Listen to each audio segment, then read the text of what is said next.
অনেক দিন হলো বাড়িতে কিছু ভালো বানানো হয়নি, তো ভাবলাম চলো আজকে বাড়িতে চিকেন বিরিয়ানিই বানানো যাক। সবার প্রথমে জলে গরম মশলা নুন দিয়ে ভাতটা সেদ্ধ করে নিয়েছি। দেখো ভাতটা কিন্তু 80% মতো সেদ্ধ করে নিয়েছি। এবার কড়াইতে জল দিয়ে আলুগুলোকে মোটা মোটা করে কেটে নিয়েছি, নুন আর হলুদ দিয়ে সেদ্ধ করতে দেবো। 50% মতো সেদ্ধ হয়ে গেলে আদা রসুনের পেস্ট আর চিকেনটা ভালো করে নুন মাখিয়ে রেখেছিলাম দিয়ে ভালো করে সেদ্ধ করে নেব। সমস্তগুলো ভালো করে সেদ্ধ হয়ে গেলে জল ঝরিয়ে নেব।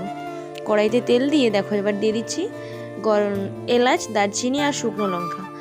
এগুলো সমস্তটা ভালো করে ভাজা হয়ে গেলে পেঁয়াজটা দিয়ে দেবো। পেঁয়াজটা ভালো করে গোল্ডেন ব্রাউন করে ভেজে নিয়ে আদা রসুন বাটা দিয়ে টমেটোটা দিয়ে এবার দিয়ে দেবো গুঁড়ো মশলাগুলো। তাতে নিয়েছি লঙ্কা গুঁড়ো, কাশ্মীরি রেড চিলি পাউডার, আর নিয়েছি হলুদ গুঁড়ো, জিরে গুঁড়ো আর বিরিয়ানি মশলা। সমস্ত কিছু দিয়ে ভালো করে মশলাটা কষিয়ে চিকেন আর আলুগুলো দিয়ে দেবো, দিয়ে আবারও ভালো করে কষাবো। দেখো চিকেন আলু সেদ্ধ যে জলটা ছিল সেটা কিন্তু না ফেলে আমি রেখে দিয়েছিলাম, দিয়ে দিলাম। বাকি ভিডিওটা দেখতে পাবে নেক্সট পার্ট।